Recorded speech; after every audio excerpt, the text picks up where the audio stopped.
महाराष्ट्रामध्ये अतिशय मोठ्या प्रमाणामध्ये जी अतिवृष्टी होत आहे, पाऊस पडत आहे, गाव खेडे जे वाहून चाललेले आहेत, लोक आज गेले 10-15 दिवस जे पावसामध्ये सफर करत आहेत।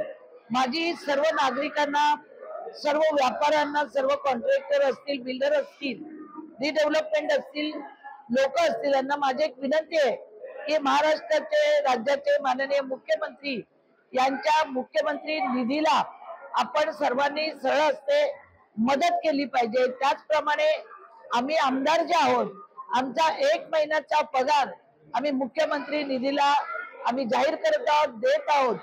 त्याचप्रमाणे नव्या मुंबईमधून आम्ही व्यापाऱ्यांची काल बैठक घेतलेली आहे, लोकांची बैठक घेतलेली आहे, लोकांनी मदतीचा हात पुढे केलेला आहे आणि आम्ही जवळजवळ सोलापूर असेल किंवा पंढरपूर असेल, ज्या ठिकाणी अतिवृष्टी झालेली आहे त्या ठिकाणी आम्ही मदतीचा हात पुढे करून, मग धान्य असेल, तांदूळ, गहू, साखर असेल, तेल असेल, ज्या लोकांना लागणाऱ्या वस्तू आहेत त्या वस्तू देण्याचं काम येत्या 4-8 दिवसामध्ये आम्ही माननीय मुख्यमंत्र्यांशी बोलून त्या गावांना आम्ही ते पाठवणार आहे।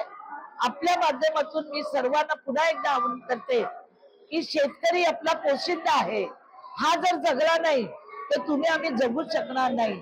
म्हणून त्या आपल्या शेतकऱ्याचे हात मजबूत केले पाहिजे, त्यांच्या डोळ्यातले अश्रू आपण पुसले पाहिजेत, अशी मी आपल्या माध्यमातून सर्व लोकांना, नागरिकांना मागणी करत आहे की आपण सर्वांनी सरळ हस्ते आलेल्या दुष्काळावर मात करून सर्वांना मदत करावी।